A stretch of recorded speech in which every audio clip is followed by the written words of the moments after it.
জায়গা নাই, উপরে নিচে সব এইভাবে পরিপূর্ণ। আজকে এই জাতীয় নেতা তারেক রহমান বাংলাদেশের মাটিতে এসেছেন এবং উনি 300 ফিটে রওনা হয়েছেন, কিন্তু 300 ফিটে আসতে ওনার বহুত সময় লেগে যাচ্ছে, যেহেতু লাখ লাখ জনতা রাস্তার দুই পাশে এবং সারা ঢাকা মিলে কয়েক কোটি মানুষ আজকে রাজধানী ঢাকায়, বিশেষ করে সারা বাংলাদেশ থেকে প্রত্যেক জেলার মানুষ এখানে এসেছেন। আমরা দেখতে পাচ্ছি ট্রেনও এরকম, ট্রেনের ভিতরে লোকে পরিপূর্ণ, কোনো জায়গা নাই।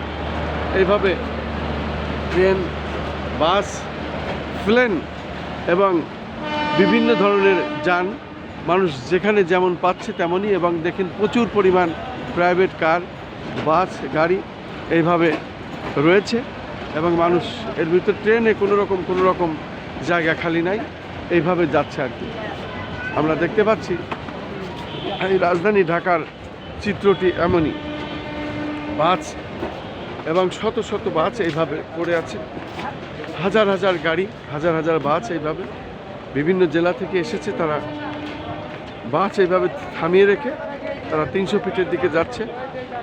জনাব তারেক রহমান কখন আসবেন এবং বক্তব্য দেবেন সেই বক্তব্য শোনার জন্য।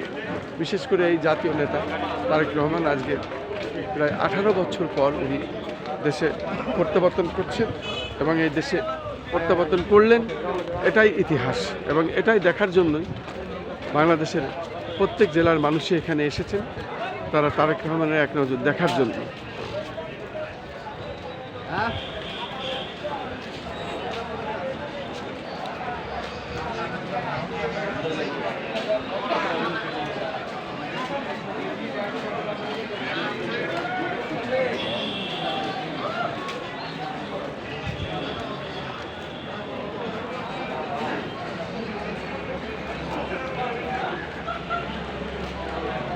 ঐতিহাসিক স্বদেশ প্রত্যাবর্তন আজকে আমাদের মহান নেতা জনাব তারেক রহমান সাহেবের, এবং আর কিছুক্ষণ পরই উনি পৌঁছাবেন বিশেষ করে 300 ফিটে, এবং 300 ফিটেই আমরা যাচ্ছি।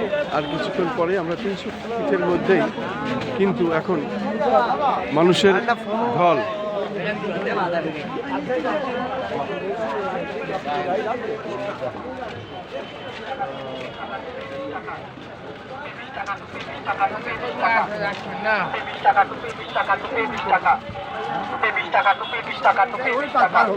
ঠিক আছে।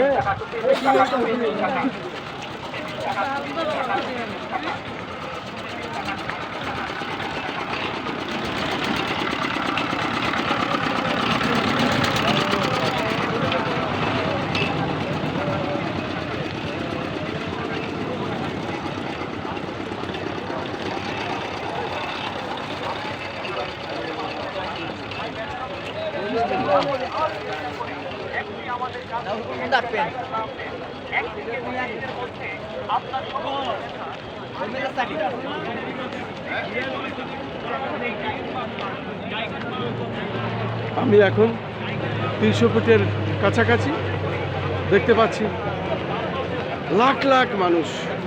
আজ রাজধানী ঢাকায় কোটি কোটি মানুষ বাংলাদেশের প্রত্যেক জেলা থেকে এসেছেন এই জাতীয় নেতারা দেখার জন্য এবং ওনার বক্তব্য শোনার জন্য।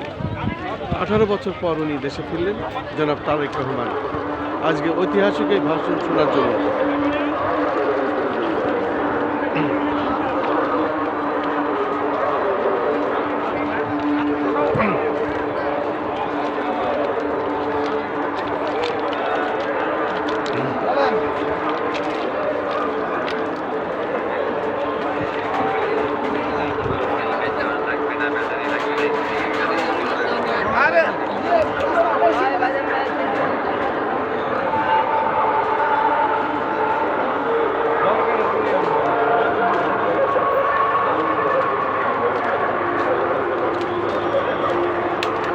আমরা এখন 300 ফিটের মধ্যে, কিন্তু সেই 300 ফিটে এখন তিল ওঠাই নাই,